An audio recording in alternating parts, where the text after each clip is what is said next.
They called me. Just the help. So I named the hospital wing after myself.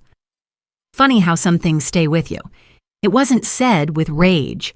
Just an offhand comment tossed between meetings, between espresso shots and social media scrolls. One of those things you're not supposed to take personally because apparently classism sounds better in a soft tone. My name is Margaret Ellis, Maggie to those who bother to ask. I'm 50, once a physician, then a mother, then nothing. For a while. Years ago, I lost a child in a hospital not unlike the one I'm about to help rebuild. It wasn't a dramatic malpractice case. No headlines, just cracks in a system too proud to listen to the quiet voices. Mine was one of them. I never sued, never wrote a blog post. I just walked away. And for a while, I disappeared. But disappearing doesn't mean stopping.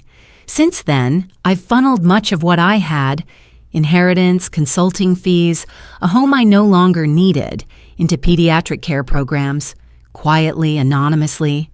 Most of the time, I didn't even show up for the ribbon cuttings, until now.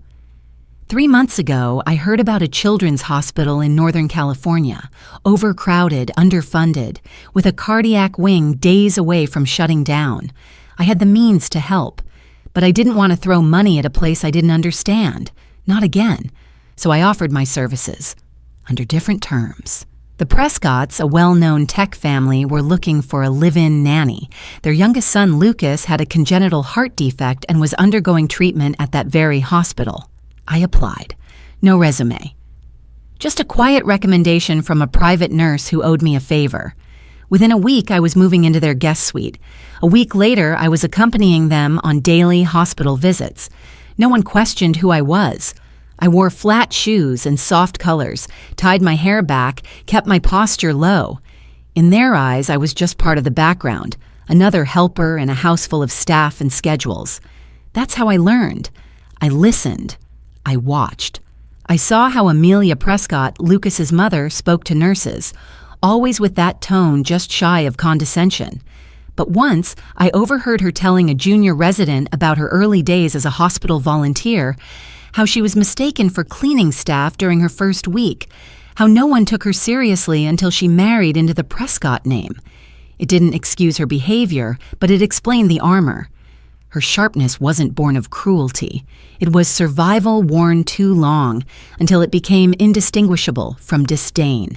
How Henry, the father, never once called me by my name, just her or the nanny.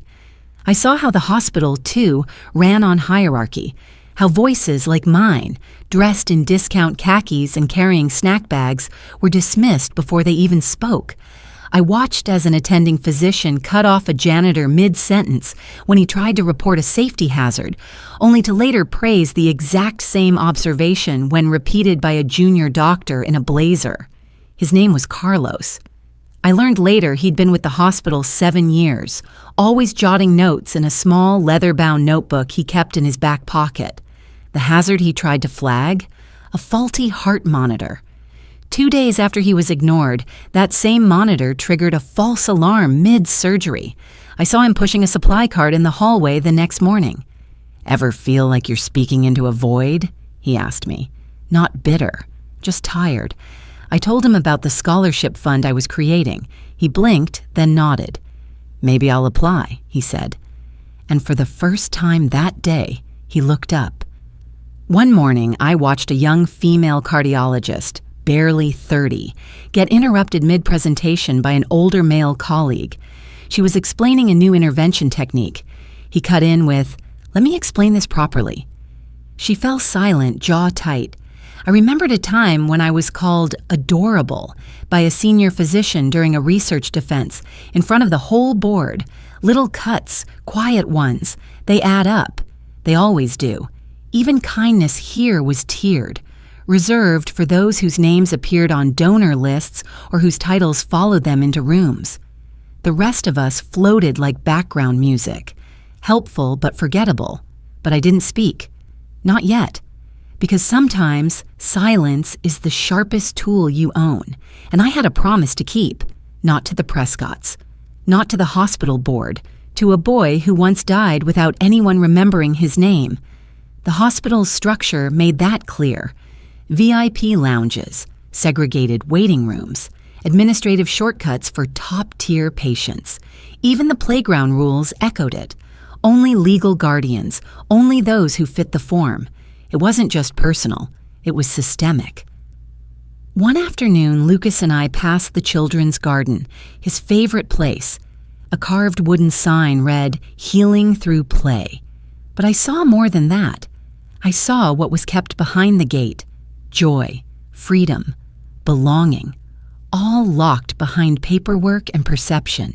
That image stayed with me, just like the name they forgot to say, just like the garden they told us we didn't belong to. And later, when my name was unveiled on the hospital wall, it wasn't just a plaque, it was a reclamation, not of power, but of visibility, of presence. A reminder, dignity isn't something granted. It's something you quietly insist upon again and again until it becomes part of the structure, like a name on a wall, like a tree planted where others once built gates. There's a particular kind of dismissal that doesn't involve shouting. It's served with a smile, a scented candle burning nearby, a catered salad on the table. It started with lunch. We were all in the Prescott's marble kitchen, Amelia, Henry, Lucas, and me, when a delivery came from her favorite organic bistro. I helped set the plates, opened the boxes, and asked gently, "Would you like me to join at the table or take mine to the sunroom?" Amelia barely looked up. "Oh no, don't worry. It's better if staff eat separately. Just keeps things cleaner." Cleaner. She said it the same way she wiped a speck of sauce off her phone. No malice, just protocol, like choosing between still or sparkling water. I took my plate to the sunroom. Later that week, I was walking Lucas back from a checkup at the hospital. He wanted to stop by the garden near the east wing, where the koi fish shimmered beneath the shallow water. I bent down to help him toss in crumbs from his snack bag when I heard Henry's voice from behind. "Hey, you coming or what?" I stood up. He looked directly at me, then turned to the doctor beside him. "She's the nanny. Good with the kid. Doesn't talk much." Then to me, casually, "Come on, Em. They're going to give us the new treatment plan." Em? I hadn't heard that in years. It wasn't even a nickname, just a non-name, a placeholder, something you use when someone doesn't matter enough to be remembered. I nodded silently and followed. That afternoon, while Lucas napped, I sat in the hospital's family lounge with a book. It wasn't a novel or a magazine, it was a medical journal. Old habit. I like to stay current even if I don't wear a white coat anymore. Amelia came in, saw the title, and paused mid-stride. "You read this stuff?" she asked, eyebrows raised, latte in hand. I nodded. "Sometimes." She took the book from my hands, flipped through it like it was a foreign object, then let out a little laugh. "Wow, that's ambitious," she said. "No offense, but these terms are hard enough for us." United States. I wanted to ask what category I was supposed to belong to, but I just smiled, gently took the book back, and returned to page 34. Nonverbal rejection is an art. That day, I was an artist. Still, it didn't stop.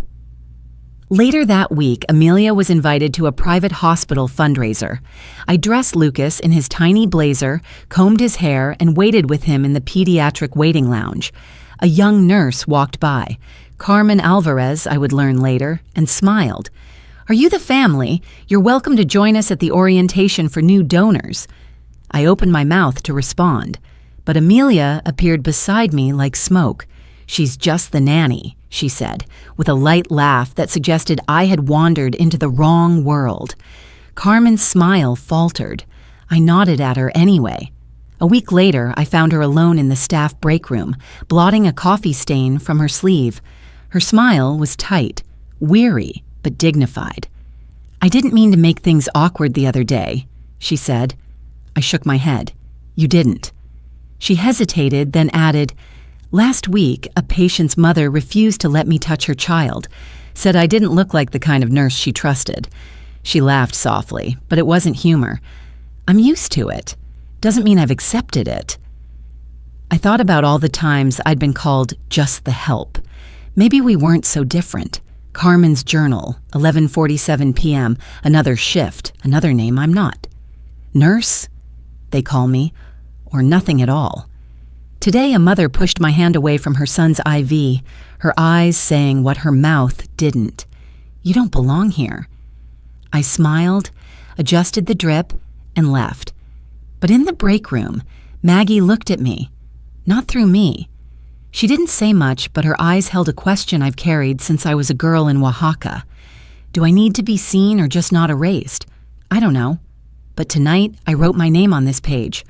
Carmen Alvarez. It's a start. Back home, I sat on the bench outside the guest suite and looked up at the sky. I had promised myself this time would be different, that I wouldn't get attached, wouldn't let small humiliations bruise what I came here to do. But it's funny how condescension accumulates, not like a slap, but like the slow drip of an IV seeping into places you didn't know were open. There's a line you cross without even knowing you're crossing it. I wasn't ready to speak yet, but something in me had stood up. The meeting was scheduled at noon. Henry, Amelia, and I had arrived early with Lucas. He clung to my hand, still drowsy from the morning meds, his other hand wrapped around his favorite stuffed dog. We were all sitting in the consultation lounge near the pediatric cardiac unit. The room was cold and aggressively beige, designed to feel neutral, which really meant unwelcoming. One of those spaces that looked like it belonged to no one. Dr. Julian Moore, Lucas's cardiologist, finally appeared with a tablet in hand and a tight smile. Mr. and Mrs. Prescott, let's go over the updates. He glanced at Lucas, then me, then paused. She usually stays with him, Amelia said, motioning to me, but it's better if she waits out here.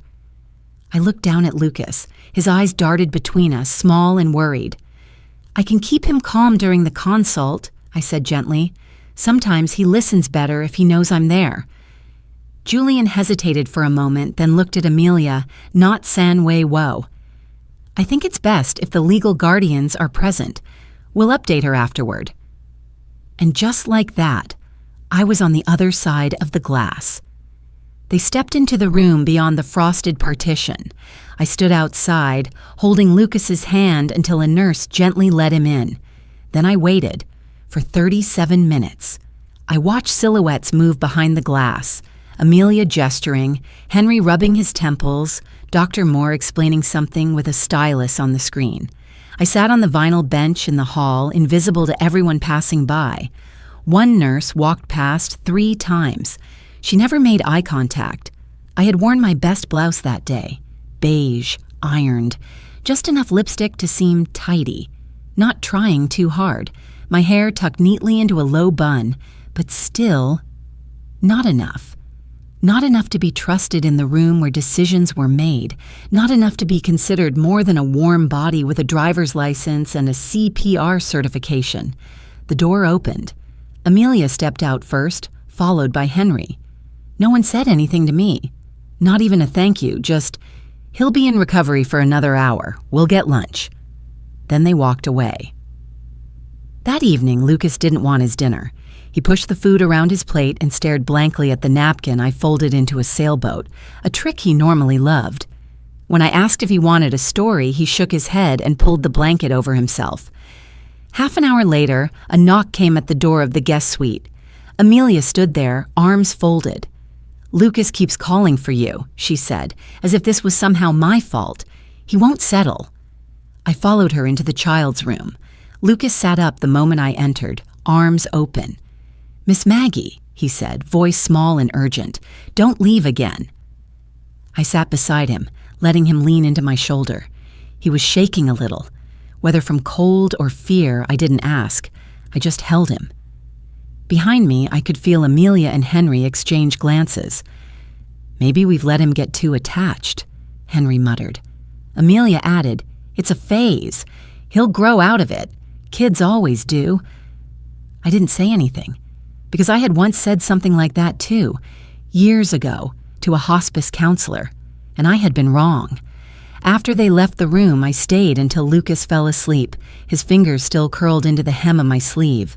The nightlight cast soft shadows on the wall, floating fish, a little moon. I thought about my own son again, the way he used to fall asleep gripping my thumb. Lucas slept, his breath steady, and I saw Sam, my Sam, not the name buried in a chart. He was 10, eyes bright but fading, when he looked at me and asked, "Mama, why do you trust them to save me when they don't listen to you?" I laughed, said the system had its ways. He shook his head, voice thin but sure. "They don't listen to anyone, Mama." I was wrong. And now, holding Lucas, I wondered, am I fixing that system or repaying a debt to the faith I misplaced? Forgiving them or myself for not hearing Sam when he needed me most? This time, I didn't cry. But something inside me finally, quietly, split. Not from sadness, from a quiet rage wrapped in purpose. They thought I was a footnote, but I was writing the end of this story. It was a Thursday afternoon. A heat wave had rolled in, making the hospital corridors hum with the low buzz of overworked air conditioning. I had just finished helping Lucas with his breathing therapy and took him down to the playroom lobby to wait for Amelia. He was tired but in good spirits, kicking his feet while I fixed the strap on his shoe. That's when I heard someone behind me say, "Excuse me, ma'am?" I turned. A nurse I hadn't seen before stood there. Young, probably mid-20s, clipboard in hand, badge reading Carmen Alvarez. Her eyes were kind and she looked straight at me, not through me. That was rare. "Are you family?" she asked. "We're inviting immediate relatives to today's donor orientation. There's some exciting news about the Cardiac Center's future." Before I could answer, Amelia's voice cut in from across the room like ice through water. "She's not family," she said, heels clicking against the tile. "She's the nanny." Carmen blinked. "Oh, sorry, It's fine," Amelia added quickly, with the kind of smile that erased people. "She's great with Lucas, but this is for the families." I stood still. It wasn't the first time someone corrected my identity, but there was something about Carmen's face, how her enthusiasm turned to awkward retreat, that made this time feel sharper. Amelia walked past me and took Lucas's hand. He hesitated, looking up at me, but she tugged gently and he followed. Carmen offered me a half apology with her eyes, then turned and walked off. I sat on the bench outside the playroom. Around me, the walls were covered with crayon drawings and construction paper hearts with kids' names scrawled in glitter. But none of that brightness could lift what pressed on my chest, because I had almost forgotten what it felt like, to be seen even briefly, and just as quickly, to be erased. Later that evening, back at the Prescott home, I found a folded brochure in the kitchen trash, a new era for pediatric cardiac care. Be part of the change. They hadn't invited me. Of course not, but I was already part of that change. They just didn't know it yet. Lucas wanted to visit the hospital's children's garden again the next morning. We packed crackers, his sketch pad, and a small wind-up frog that hopped when you twisted its belly. At the entrance to the play zone, a security volunteer, older, polite but firm, raised a hand. "I'm sorry, miss. This space is reserved for patients and their legal guardians," I explained gently. "Lucas is under my care. His parents are in radiology. He just needed a break." The man shook his head. "We've had some issues lately. Policy's gotten stricter. I'm afraid we can't make exceptions." Lucas looked up at me. "Can't we go in, Miss Maggie?" They say my name wrong. Or not at all. Hem. A syllable that isn't mine, a shadow cast by someone else's light. I stand at the gate, Lucas's hand in mine, but the sign says, "Not you, not here." Am I a ghost in these halls, my steps too soft to echo? Or am I the pulse they forgot to check, still beating, still here, waiting to be named? I crouched down, forced a smile. "Not today, sweetheart. We'll find another spot, okay?" He nodded, but his face was confused, hurt even, like he couldn't understand how a rule so simple could feel so cruel. We sat on a bench nearby. I opened his snack box, but he didn't touch it. Instead, he asked me something that pinned my lungs to my ribs. "Do they not like you here?" I looked at him.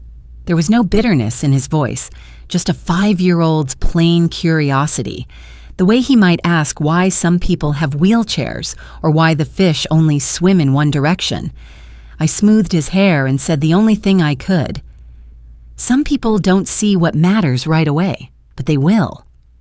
That week, the Prescott house felt heavier, as if the walls themselves absorbed the weight of unspoken slights. Lucas's question lingered in my mind, his small voice cutting through the noise of dismissal. I carried on, preparing his snacks, folding his clothes, but the air felt charged, waiting for something to break. It was a Tuesday evening, and the Prescott house was quieter than usual. Lucas was asleep, and Henry was away on a work call. I was in the kitchen, wiping down the counter after preparing Lucas's snack for the next day, when Amelia walked in. She didn't notice me at first, her phone pressed to her ear, her voice low but sharp. "No, you don't get it," she said, pacing near the marble island. "I worked those floors for years, night shifts, 16 hours, cleaning up after surgeons who couldn't be bothered to learn my name. I swore I'd never let anyone make me feel that small again." She paused, listening, then let out a bitter laugh. "Yeah, well, now I'm the one who doesn't have to beg for a seat at the table." I froze, cloth in hand, my shadow barely visible under the pendant lights. She still hadn't seen me. For a moment, I saw her not as the polished woman in cream dresses, but as someone who'd once worn scrubs, who'd scrubbed blood from linoleum and swallowed her pride to survive. Someone who'd climbed out of invisibility only to build her own walls around others. She hung up, turned, and caught my eye. Her face tightened, not with guilt, but with the faint embarrassment of being overheard. "Oh," she said, brushing a strand of hair back. "I didn't realize you were still here." I nodded, folding the cloth slowly. "Just finishing up." She hesitated as if she might say more, then walked out, her heels clicking against the tile. I stood there, the kitchen silent again. I didn't feel anger, not even pity. Just a quiet understanding that pain, like water, finds its way through cracks and reshapes what it touches. I thought of my own cracks, the ones I'd sealed with purpose instead of pride, and I knew, in that moment, that I wouldn't save her from her own walls. But I wouldn't add to them either. I turned off the light and left the room. In the days that followed, my thoughts lingered on the kitchen's quiet truths, but the weight of that moment didn't slow me down. It sharpened my resolve. That evening, after Lucas fell asleep, I went online. I reread the contract draft I'd been reviewing for weeks. I adjusted 2 clauses, one about visibility, one about standards of conduct toward all staff and support workers. And then I did something I hadn't done in years. I signed my full name, Dr. Margaret Ellis, MD Lead Benefactor, Pediatric Cardiology Revitalization Initiative. I set the pen down, the ink still wet on my signature. Dr. Margaret Ellis. My name, whole again, not clipped into M or nanny.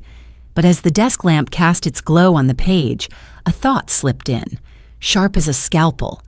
Was this for the children or for me? To etch my name on a wall, to ensure no one forgets I was here. I thought of Sam, my boy, who never had a chance to leave a mark. My name might save other children, but could it fill the hollow I've carried since he left? The ceremony was held in the hospital's west atrium, an open, glass-paneled space reserved for VIP events and board meetings. Today, it was dressed in white and gold banners and hushed optimism.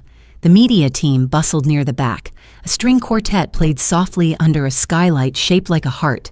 I arrived early, not as the nanny, not in flat shoes and a tied-back ponytail. Today, I wore navy slacks, a silk blouse, and the kind of heels that made your spine remember who you used to be. I didn't overdo it, just enough to be undeniable. I stood by the second-floor railing overlooking the atrium below, watching as doctors, board members, donors, and hospital executives filled the space. I recognized some of them from photos, some from memory. Amelia and Henry Prescott arrived 20 minutes late, as expected. She wore cream. He wore confidence. They took their seats near the front, flanked by other families from the cardiac unit. They didn't see me. Dr. Julian Moore was called to the stage. He cleared his throat, thanked everyone for coming, and spoke of a bold new chapter in pediatric heart care. He praised the anonymous donor who had saved their cardiac program from collapse. Then came the moment. A staff member stepped up to announce, "And now, please welcome the lead benefactor of the Pediatric Cardiology Revitalization Initiative, whose generosity has changed the course of this hospital's future, Dr. Margaret Ellis." The room paused. You could feel it in the breath that didn't quite complete itself, the ripple before the reaction. I walked down the steps, slowly, the sound of my heels echoing with a rhythm I hadn't heard in years. Another sound came, unbidden, years ago, a conference room, my research spread on the table like an offering. A senior surgeon, his tie loose, smirked. "Nice work, Maggie." For a woman, it's almost rigorous. Laughter followed, soft but sharp, cutting deeper than I admitted then. I folded my notes, left the room, left the white coat behind. Now in this atrium, the echo of that laughter faded beneath my steps. Did the name on the wall erase that moment? Or did I, by choosing to walk here today? A few cameras clicked. A couple of heads tilted in confusion. Amelia Prescott turned first. Our eyes met. Her expression cracked just slightly. Confusion, recognition, disbelief, a flicker of something resembling apology, but I didn't need it. I reached the podium, smiled at the stunned crowd, and began. "I wasn't always on this side of the microphone," I said. "Years ago, I stood in hospital corridors much like these. Sometimes as a doctor, sometimes as a mother. I've seen what care looks like when it's rushed, when it's underfunded, and when voices go unheard." I looked at the doctors, the nurses, Carmen Alvarez, standing quietly near the rear exit. This hospital was close to losing a piece of its heart. And while buildings matter, names on plaques matter, what matters more is the dignity of the people inside them. I paused. Let the silence work. That's why I'm proud to announce a $12 million gift to fully restructure and expand the pediatric cardiac wing, and starting today, it will carry a new name. I turned slightly, gesturing toward the curtain behind me. It dropped to reveal the signage, the Margaret Ellis Pediatric Cardiac Center. No slogans, no fanfare, just a name that had once been forgotten and now could no longer be ignored. My name on that wall. But what did it mean? To be seen at last? Or simply not erased? Not for me, but for those like Carmen, like Carlos, who walk these halls with no one looking back? I glanced briefly toward the front row. Amelia sat rigid. Henry blinked, as though trying to process the trick of it all. Their son Lucas wasn't there, probably with his regular nurse. Good, because this wasn't about spectacle. It was about record. After the applause, some genuine, some stunned, I stepped off the stage and walked past the rows of chairs. A few people stood to greet me. Some I nodded to. Carmen caught my eye and mouthed, "Thank you." But I kept walking until I reached the hallway outside, away from the cameras and bouquets. A staff member caught up with me, slightly breathless. "Dr. Ellis? The board's requesting a photo with you in front of the new plaque." I smiled. "Let them take it. I don't need to be in the frame." Silence once cut me like a blade. Now it was the power I chose. Not to stand in the spotlight, but to leave light for others, because I wasn't here to be remembered. I was here to make sure someone else didn't get erased. The footage wasn't hard to collect. Most hospitals, especially ones with high-profile donors and tech money, have surveillance systems that could rival a casino's. I requested access through the hospital's compliance office under the guise of reviewing training interactions for a scholarship program I was launching. It wasn't untrue. I had designed it myself. The Compassionate Care Initiative, a fund that would offer full-ride scholarships to nurses and aides who had faced class-based or racial discrimination while working in pediatric care. But it wasn't just about financial support. It was a message, a mirror. On the second week of the campaign's launch, we released a short internal video to staff and administration. One of the first recipients of the scholarship was Aisha, a Black ER nurse passed over for promotion 3 times, despite outperforming her peers in training and patient care. Her manager once told her she needed to be more agreeable to fit the team culture. No one ever said that to the white nurses. In the campaign video, Aisha spoke in a calm, unwavering voice. "I'm not here to make anyone comfortable. I'm here to save lives." That line echoed longer in the halls than any speech I gave. It began with a soft piano line and a few quotes from past recipients. Nurses who had been told they were too emotional, janitors mistaken for patients, interns corrected in front of patients because of their accents. Then came the clips. Nothing graphic, just moments. Amelia's voice caught clearly in the corridor near the pediatric wing. "She's the nanny. This is for families." Henry's casual tone to a doctor in passing. "She doesn't really need to know the details. We just have her to keep him busy." A blur of nurses walking by me in silence. No slurs, no shouting. Just the kind of erasure that happens so smoothly, so consistently, it starts to feel like air. The hospital's internal slack exploded for days. Some cheered the campaign. Some felt uncomfortable. A few emailed me privately. One read, "I've worked here for 9 years. That 2-minute video said more about our culture than any HR training ever has. Thank you." Another came from Carmen Alvarez. "I almost didn't speak up that day. I'm glad you didn't forget me." 3 weeks later, the Prescotts attempted to register Lucas for follow-up therapy sessions through the newly renamed Cardiac Center. Their application was flagged. I didn't handle the denial myself. That would have been inappropriate. Instead, the board's ethics policy, updated 3 days after the donation announcement, was quietly enforced. All patient guardians must demonstrate a history of respectful conduct toward hospital personnel. A representative called them, explained the situation. I imagine the phone call didn't go well. I imagine Amelia tried to insist that it was a misunderstanding, that they never meant to insult anyone, that surely they could make a donation, a statement, a correction. It didn't matter. When I was asked by a senior administrator if I wanted their names removed from the list of prior contributors, I shook my head. "No," I said. "Then what do you want?" I looked at her and answered plainly. "I want them to learn how to say people's names. Not to forgive them, but because I believe this system, the one I once trusted, could learn to call names right." That Sunday, I returned to the hospital, not in heels, not in silk, just as I used to, in sneakers, a denim jacket, and a tote bag with 2 paperbacks and a box of jelly-filled donuts. Lucas wasn't there. He'd been moved to another facility, but the children's garden was alive. I sat with a girl named Shauna, who was learning to draw hearts that actually looked like hearts, not the cartoon kind. "Do you know what this place is called now?" she asked, chewing a sprinkle-covered bite of donut. "I think so," I said. She pointed to the sign near the entrance, mispronounced it adorably. "Maggie. Ellis? Close enough."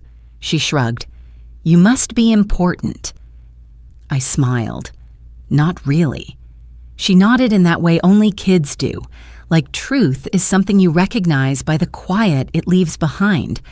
We didn't say much after that, just sat drawing while the breeze blew past the wind chimes, because justice doesn't always come with thunder. Sometimes it arrives in whispers, wrapped in a name that was never meant to be forgotten. The letter came 2 weeks after the video campaign launched, typed on cream stationery with the hospital's emblem embossed in silver. No return address, no signature at the end, just initials, J.M. Doctor, Julian Moore. He had never spoken more than necessary to me during my time in the corridors.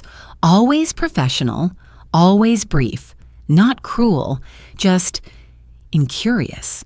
Like many men trained to trust credentials more than character.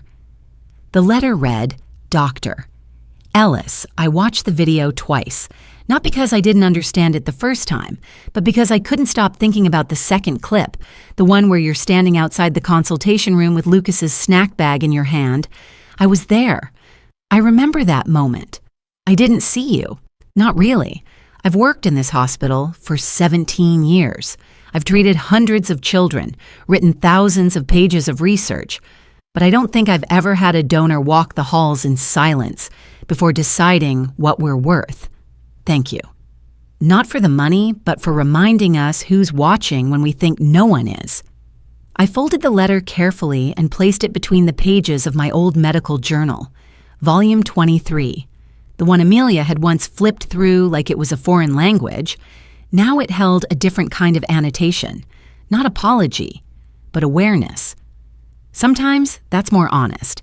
I still visit the cardiac center once a month. No press, no tour. I don't even check in at the desk. I just walk the garden paths, sometimes sit in the lobby with a book. Other times bring snacks for the staff lounge. Nothing flashy, just fresh-baked muffins some days, or sandwich rolls wrapped with twine. Sometimes I see Carmen. We never say much. She nods. I nod back. That's enough. A few weeks ago, I saw her smile. Different, lighter.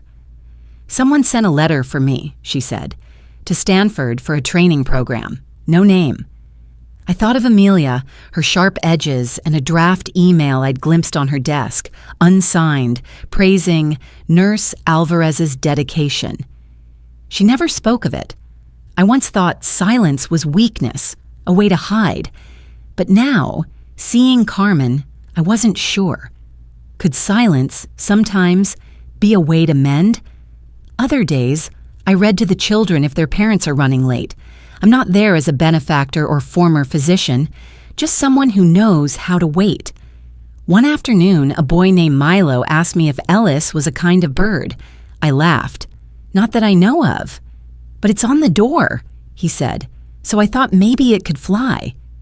I looked at the door he pointed to, the Margaret Ellis Pediatric Cardiac Center, and thought, maybe that's exactly what it was meant to do.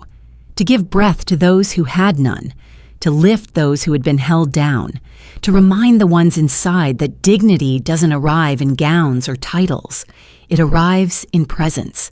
And presence, when you've once been made invisible, is the most radical kind of return. I used to think justice looked like noise, like doors slamming, names being spoken loudly, truth announced with weight and steel. But when it finally came for me, it was quieter than I'd imagined. No one fell. No one begged. The world didn't tremble. It just rearranged itself. A name appeared on a wall. A child smiled without knowing why. A woman who once called me just the help adjusted her tone, ever so slightly when speaking to her new nurse. Nothing dramatic, just real. One afternoon, I received a letter from a nurse I'd never met. Her name was Lynn. Thanks to the scholarship fund, she'd finished a specialized pediatric course she once thought out of reach. I used to think I'd always be in the background, she wrote. Now I stand in front of patients, and they call me by name. I later heard Carlos had become a certified medical technician, still carried his old notebook. And in the hallway one morning, I watched a surgeon pause, turn to a custodian and say, "Thank you, Eduardo." By name, not hey, not you, just Eduardo. Each syllable a suture, stitching shut a wound this hospital didn't know it carried. That's how I see the world now, not in sharp lines of good or bad, not in the blunt instruments of retribution, but in the subtle shifts, like how a vein finds its way around a blockage, carrying life where it's needed most, like how light filters through even the thickest clouds if you wait long enough. I no longer ask why people fail to see each other. I just notice the moments when they finally do. What I hold on to now isn't the memory of being dismissed. It's the clarity that came when I chose not to become like those who had dismissed me. I could have lashed out, could have named and shamed and pointed fingers. But something in me knew, if I let anger define the ending, I'd be no different than the silence that once erased me. So I stayed still. I listened longer. And when it was time, I spoke in the language that power understands best. Not rage, but presence. That, I think, is what peace actually looks like. Not forgetting, just not needing the last word. These days, I live slower. I wake early, water the small lemon tree on my porch, take long walks without checking my phone, read more poems than headlines, smile at people who don't expect me to. I carry no titles anymore, no uniforms, just my full name. Said quietly, I no longer fear being invisible, because now I know what it means to truly see.